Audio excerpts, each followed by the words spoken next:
Hi, Yinnies. Today's episode is going to be a little different than what I have done in the past. And so, if you are driving, or if you like to listen to this while you clean your house or walk around, guilty of those myself, this might not be the one to do that with, or at least download it and come back to it after you've had a chance to listen. Because we are going to have some reflection questions, some journal prompts, and a whole bunch of seasonal poetry, as well as some of the wisdom of Chinese medicine and what it tells us about winter and rest. That's coming up. Stay tuned. Welcome. In this episode, we are going to talk about the wisdom of winter through the lens of Chinese medicine. Winter being this season that invites in rest, introspection, and introversion. You're also going to get some poetry, some reflection questions, some journal prompts, and you're even going to get a link to some music I recently discovered on YouTube that I absolutely love, love, love for winter. Before we dive into today's topic, which is going to be the soulful one, I've done other posts and blogs and episodes on winter. And so when we're at the point in the season where I'm going to do my little sort of winter podcast episode before the break, it's always tough for me to be like, what haven't I said? What could I do? How could I keep this fresh? I think we got some good stuff for you. Before we get into that, dear friends, if you have not yet gotten on the wait list for my training and you love the idea of studying with me, if my point of view resonates with you, if you've been getting a lot out of these podcasts, you should definitely join the wait list. You can do so by clicking the link in the episode notes that says join the wait list. And then if you look way up to the top or way down to the bottom, there's opportunities there for you to click a button and add your name and email. Or if you just hang out for a minute, a little polite pop-up is going to slide in from the side, and that's going to give you an opportunity to join. People on the wait list get all kinds of goodness from me, including these episodes, videos, other things, and they get the first crack at registration once it opens and a discount code at this time of this recording. So that may change, of course, if you're listening to this way off in the future. And even if you don't want to hit the next round, if my training is on your wish list, get on the wait list so I can start sending you free stuff until you're ready. Okay, my friends. The other thing I wanted to read is review. This is just says by Resident AZ. So someone in Arizona, I'm guessing. I'm always excited when a new podcast episode drops. I love how the host, that'd be me, shines a light on complex topics and isn't afraid to dive deep. The conversations are always engaging and the guests bring such valuable insights. Huge fan over here. I truly appreciate all the thought-provoking content. Well, thank you, Resident AZ. That is really good feedback for me to hear. It's so nice to read those because it helps me to know that I'm not just talking into the void. And if you've been a regular listener for a while and you have not yet offered a review, I'd be super grateful if you would give this podcast 5 stars, whether you're on Apple or Spotify. On Apple, you can also leave a written review, which would be super swell. And on Spotify, you can leave comments under an episode. So if you want to get at me, you could do it there. Now, if you're not listening on Apple or Spotify, feel free to just send me a DM on Instagram, letting me know what you think of the pod. If you have topic ideas, please let me know. Okay, let's sally forth, shall we? Also, a reminder, I have the soul of a mermaid and the mouth of a sailor. So if you have small people around, take a moment to grab some headphones now. I also want to mention, I'm going to be reading a lot of poems in this episode. I will link all of the poets in the show notes. So you don't have to panic that you can't find the author. If I can find a link online to the exact poem on the author's website, I'll do it that way. But if not, I will include the name of the poem and the author's name and a link so that you can find these later. Because if I were to list out every poem in the show notes, that would be a novel. Okay. By the time you're listening to this, we'll be in winter. And winter is all about rest, introspection, introversion, and using the water element as a mirror and cultivating some of the wisdom of the water element. So, how can we use this time of year to gain a little bit more wisdom? So, my very first poem that I wanted to share with you, and I just stumbled across this one recently. And this is the only one where I do not know the author. I will try to Google it and find it. December entered in an exhale, the final sigh of a long year. The trees laughed the last of their leaves. The birds sang the concluded song. Flowers danced until their legs gave out. And then one night, when no one was looking, the world slipped into slumber. We awoke to all of nature dreaming. But wait, I cried, will our gardens return? What will they grow? Will my seasons be fertile? The world replied in silence. And so I went inside. I pulled the covers over and joined the dream. December is the season of dreaming, I heard. Rest so that I can teach you. I love that little poem. So, what in our culture is often one of the busiest times of year, if we were following our sort of natural instincts and the wisdom of Taoism and Chinese medicine, and actually pretty much all ancient traditions, we would be taking extra time to rest in this time of year. So, the energy of winter in Chinese medicine is connected to the water element, which is the most yin time of the year. So, this is the yinnest of the yin. And it's associated with stillness, depth, and wisdom. The kidney and the urinary bladder, meridian, and sinew channels are the ones that are associated with winter. And I have done a previous workshop on this and also previous podcast episodes. I'll link those as well in the episode notes. So if you do want a little mini workshop on a water practice, I will link those for you there.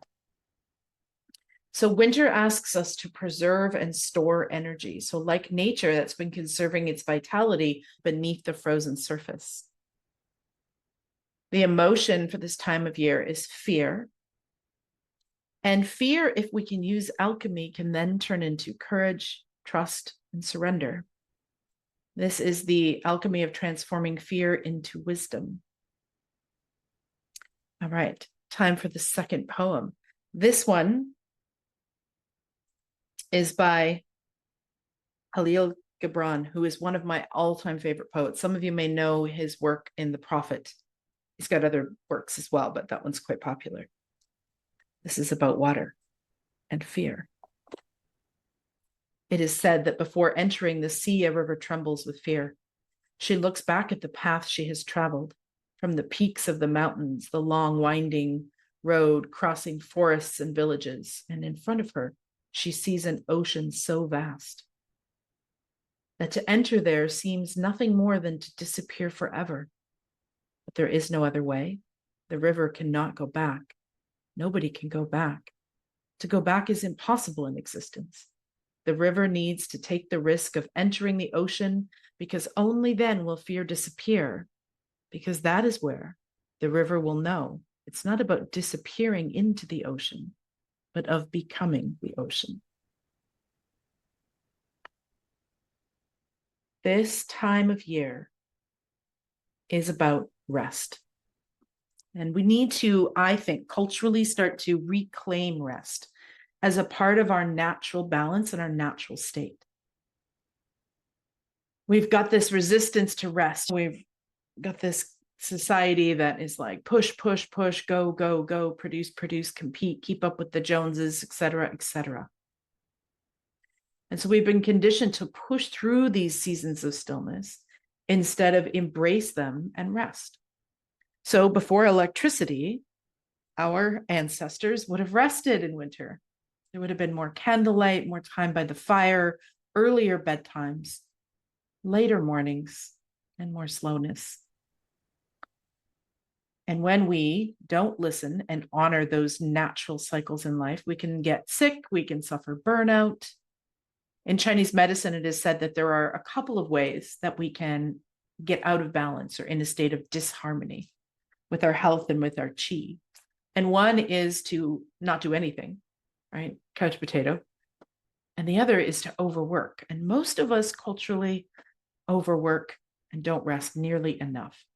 And especially at this time of year, when in addition to your work and whatever else you have going on, you've got these extra pressures. Some of you, of those of you who celebrate Christmas or Hanukkah or any of the traditions of December, any of the spiritual traditions, there can be this extra pressure, right? Extra baking, extra cooking, extra gift buying, extra socializing, extra extroverting. When really, this time of year, winter, is supposed to be the time of introverting. It's supposed to be deep rest. And this is perfect. I mean, there's never, in my opinion, a bad time to do yin yoga, but one of the gifts of yin yoga, of course, is this deep rest, the long holds, maybe, dim the lights even more, do it by candlelight, the stillness and the reflection of that winter energy. Here's an inquiry question for you. What would it feel like to rest without guilt, to trust that replenishment is productive? Right? There's a saying that you cannot pour from an empty cup. And so what would it be like if you actually gave yourself permission to fully fill your cup? Whether that be saying no to things that you get invited to this time of year, that maybe you don't really want to go to, but you're only going out of obligation. Maybe it's doing less. Maybe you, instead of baking all your stuff from scratch, God forbid, you go find a local baker and buy some of it. Now you're supporting your local economy and you're getting some rest. I don't bake, but I'm just saying. Now, I know some people, you really enjoy this of the season. And if this brings you joy, of course you should do it. But you still need more rest. This is just the way we are. We cannot separate ourselves from the way the rest of the natural world is, as much as we like to think that we can. So when we don't rest, then we get exhausted, and then we can get burnt out or sick. And so it's really important that we take this time. Okay. This poem is by John O'Donohue. He is one of my absolute favorite poets. This is called A Blessing for One Who is Exhausted.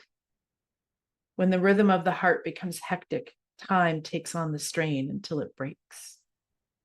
Then all the unintended stress falls in on the mind like an endless increasing weight. The light in the mind becomes dim. Things you could take in stride before have now become laborsome events of will. Weariness invades your spirit. Gravity begins falling inside of you, dragging down every bone. The tide you never valued has gone out, and you are marooned on unsure ground. Something within you has closed down, and you cannot push yourself back to life. You have been forced to enter empty time. The desire that drove you has relinquished. There is nothing else to do now but rest and patiently learn to receive the self that you have forsaken for the race of days. At first, your thinking will darken and sadness will take over like listless weather. The flow of unwept tears will frighten you. You have traveled too fast over false ground. And now your soul has come to take you back. Take refuge in your senses. Open up to all the small miracles you rush through. Become inclined to watch the way of rain when it falls slow and free. Imitate the habit of twilight, taking time to open the well of color that fostered the brightness of day. Draw alongside the silence of stone until its calmness claims you. Be excessively gentle with yourself. Stay clear of those vexed in spirit. Learn to linger around someone of ease who feels like they have all the time in the world. Gradually, you will return to yourself, having learned a new respect for your heart and the joy that dwells within. Slow time. Oh, John O'Donohue. Honestly, I probably could have read you like poems through this whole episode. I am going to read several, but I could have read you nothing but poetry through this episode. So much of us in winter become exhausted. This is part of the reason that these seasonal colds and flus and things like that get us. It's because we haven't been resting and nourishing ourselves. So we want to try in winter to cultivate that inner stillness and insight. In winter, that outward movement of energy and those reserves now turn inward. And can you, in your own way, and we have some reflection questions and journal prompts for you to help with this, and the poetry, of course, explore the water element's reflective nature, like a still lake reveals what's hidden underneath. The kidney meridian has a link to deep knowing, will, and wisdom. Here is a reflection question for you. What truths are waiting beneath the surface when I become still enough to listen?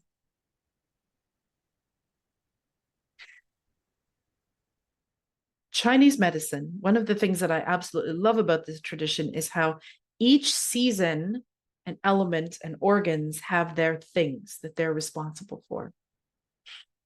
And in the fall, in the episode I discussed on fall, we're all about letting go, clearing space, moving out the things that don't serve us so that we have the time now in winter to rest and to reflect.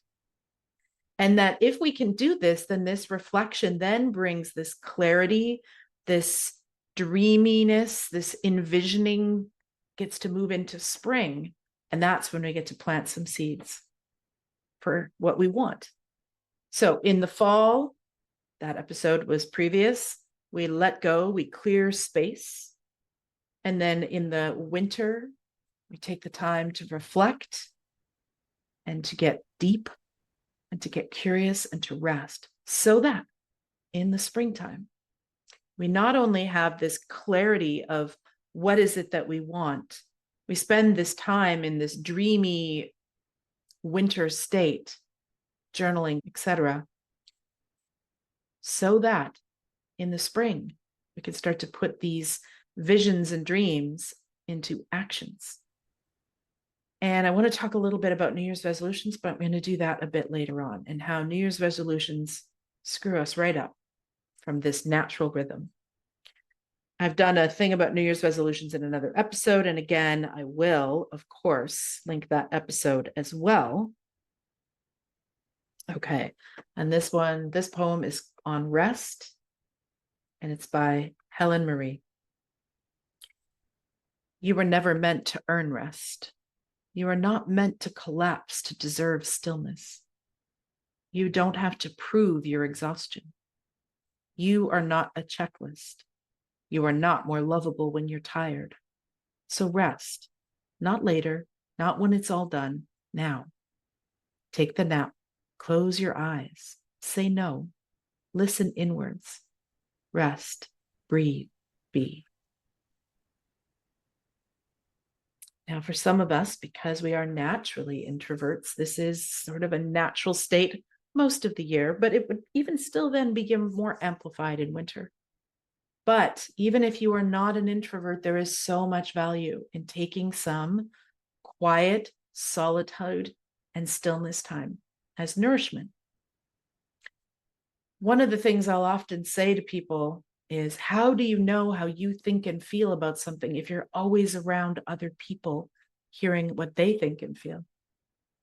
So in order to understand and cultivate our own thoughts, values, visions, dreams, we need to spend time with ourselves. And that introversion is this energetic conversion of our energy rather than a withdrawal. Winter is the time to go inward and store our chi. So in our modern lives, this would mean we have to say no. We have to simplify. and we have to protect our stillness and our quiet time. And our yin yoga practice is an invitation to practice this presence, this still introverted presence, without worrying about our performance. Reflection question for you. What if solitude wasn't emptiness, but actually the space where wisdom grows?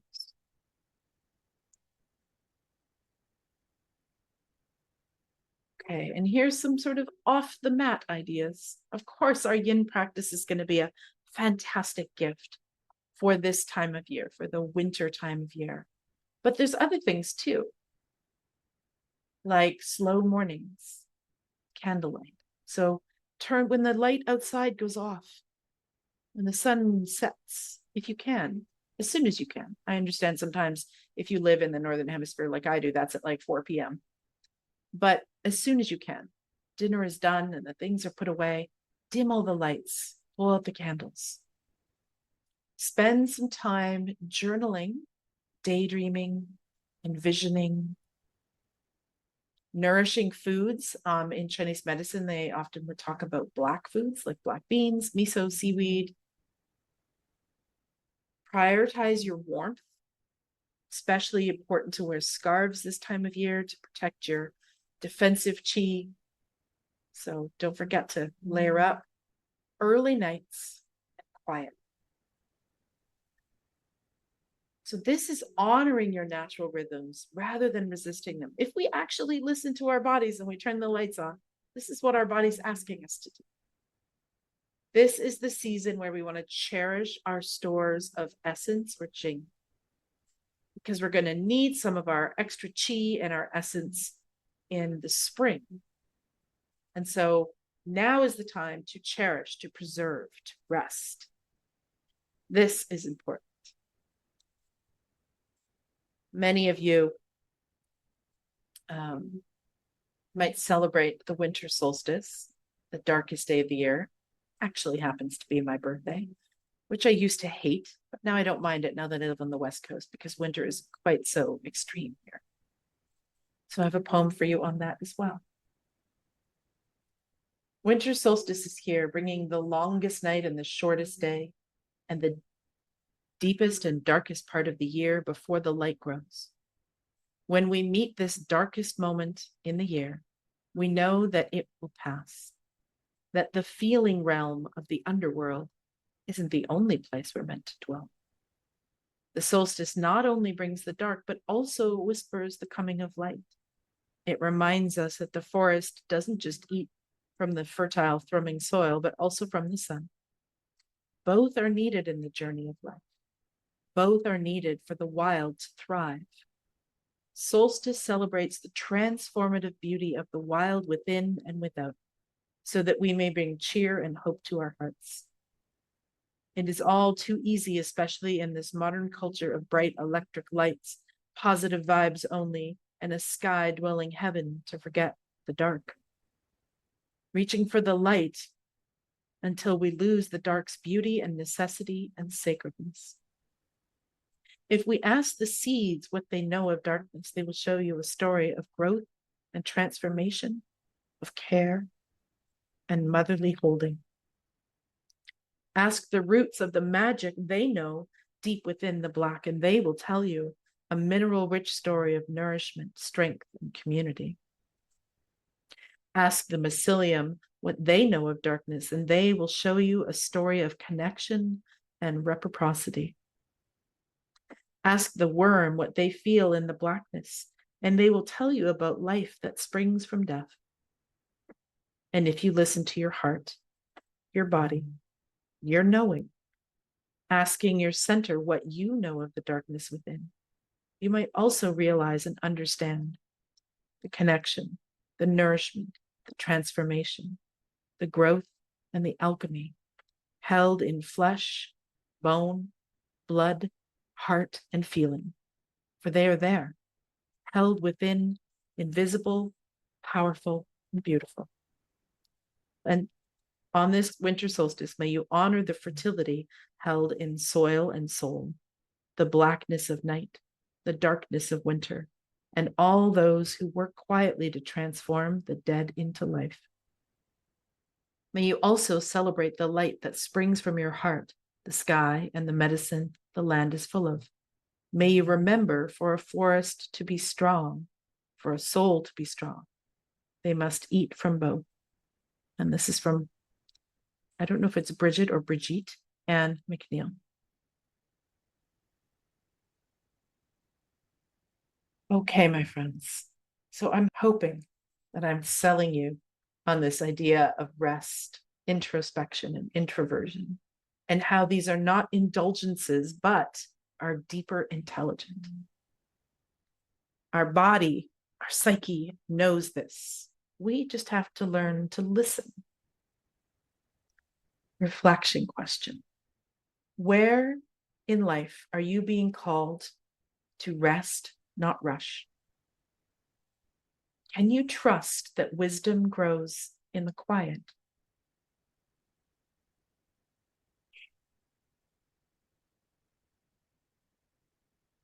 Here are some journal prompts for you as well. What does true rest feel like in my body? Not collapse, but nourishment. Where in my life am I resisting the call to slow down?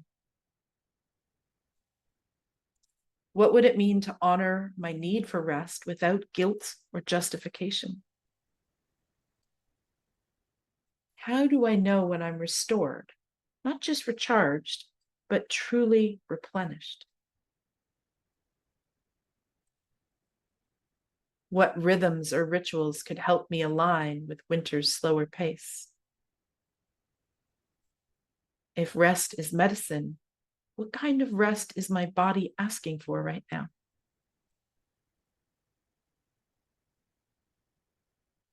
I do have another bit of reading to share with you, but before I do, I want to mention that we in our culture have all of this pressure around New Year's. And so we just get through the insanity of the winter holiday season for those of you who celebrate it. And all of the extra stuff we had to do, air quotes, had to do. And then what do? We move right into New Year's resolutions. We decide that the next year is going to be the year that we do blank, blank, blank, blank, blank. No, dear listener, no. Winter is not the time for new resolutions. Winter is not the time for new habits. Winter is the time for rest, for dreaming, for envisioning, for diving into yourself, so that you can collect what it is that you want, what new habits you might want, what new things you want to bring into your life in the spring, but from a place of listening to your own wisdom, not from the noise and the chatter and the clutter of our world that's telling you you need to lose weight, drink less, work out more, whatever the case may be. Those are just the common ones. What if this year you said, no, I will not pay attention to any of that nonsense out there, but instead, I will dive into myself. I will spend time in quiet and stillness with lovely warm tea and candlelight and your journal and maybe your favorite pen. And I will envision and dream and dig and unearth what is below the surface. I think a calm lake in the morning is a very good visual for this. On the surface, it might look like there's nothing happening, but down below, there's a whole party going on. So what if you took the time needed and the space and the rest to really dive in, to really dive deep into yourself and to learn for yourself, from yourself, what it is that you want, what it is that you would like to plant in the spring. This is not the time of new vision boards and New Year's resolutions. We can wait. until Chinese New Year for that. Their New Year is much wiser than ours. That's when we can start to plant seeds, create new habits. Now, all of this also depends on in the fall, did you let go? Because if you were full and you didn't let go in the fall, you won't have the space to do this dreaming, envisioning, journaling, resting, which is essential so that you know that in the spring, when you are planting seeds, that they are the seeds that you want in your garden, in your forest, not the seeds of the voices of people outside of you. So that's my New Year's rant reminder for those of you who haven't heard it before. And I'm going to share another reading with you here. This is called Holy Days, and it's by Kane Carroll. Holy Days, and it's spelled D-A-Z-E, as in we're in a daze. The holiday season can easily become a barrage of busyness, a bewildering hysteria of places to go, things to do, and stuff to buy. It is easy to get caught up in the frenzy, intoxicated by the holy days. The possibility of awakening during this time is also increased. Let us pause. Feel how the natural world moves slower now. Feel the cold earth underfoot. Feel the cool air in the nostrils. Embrace the long, dark nights. Sense the wonder of winter. Let us remember the true meaning of this season, the sacred darkness that gives birth to light, the warm, loving heart that embraces all. Okay, my friends, I hope that you enjoyed this seasonal reminder. Again, I have done more in-depth stuff about the season of winter and water, and I will link to some of those in the episode notes. But I wanted this one to just be a little bit more reflective and a little bit more poetic than the ones in the past have been. So thank you for listening. And I would love to hear from you in the comments how winter is showing up in your body and in your life in this season of winter. If you're listening to this in the season of winter, let me know. You can either respond on Instagram. If you're watching this on YouTube, you can leave it in the comments. If you're on Spotify, you can leave me a comment. Or if you're on my blog, there's a comment section there. Let me know how winter is showing up for you in your bodies and in your life. And if it's not, can you give yourself permission to slow down and rest and listen? Okay, my friends, that is it for me for now. I hope that you have a beautiful remainder of the year. We will be on a little podcast break until January. Don't know the exact date, but stay tuned. And until we meet again, bye for now.